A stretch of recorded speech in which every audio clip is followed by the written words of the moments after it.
Let's take a look at a trigonometric identities question from Anderson. Let's take a look at this question here. On the right-hand side, we have a constant half.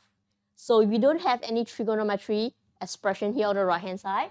So what this means is that the denominator expression is twice the numerator expression.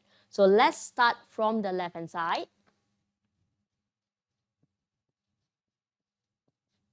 I'm going to copy back the question first, and let's think of what we can do to prove that the denominator will be twice of that of the numerator. So taking a look at this expression here, I have a square.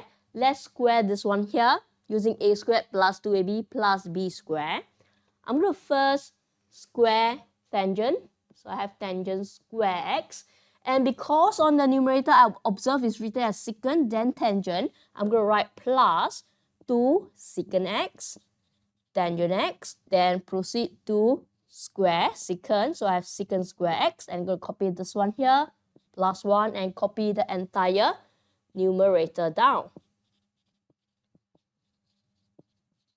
Let's observe this expression here. I have this secant x tangent x, and I have see that this one is double of this. So I need the double of secant square x. I have 1 here. So where's the other one? It should be this tangent square x plus 1. Okay, so this one we can change it using identity to secant square x. So I'm going to do next.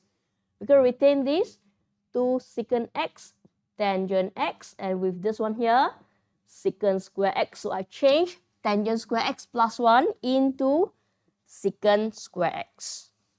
Let me copy down the numerator.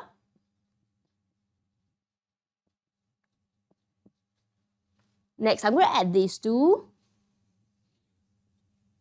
So next step, I will have 2 secant x, tangent x, and add these two, I will have 2 secant square x.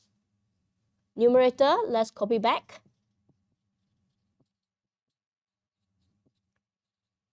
So I'm just going to do one extra step because this one is twice of this. To make it clear, I'm going to factorize the 2 out.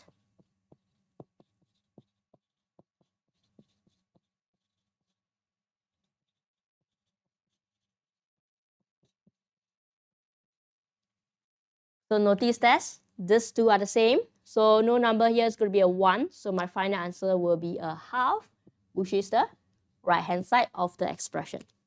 That's all for this question here.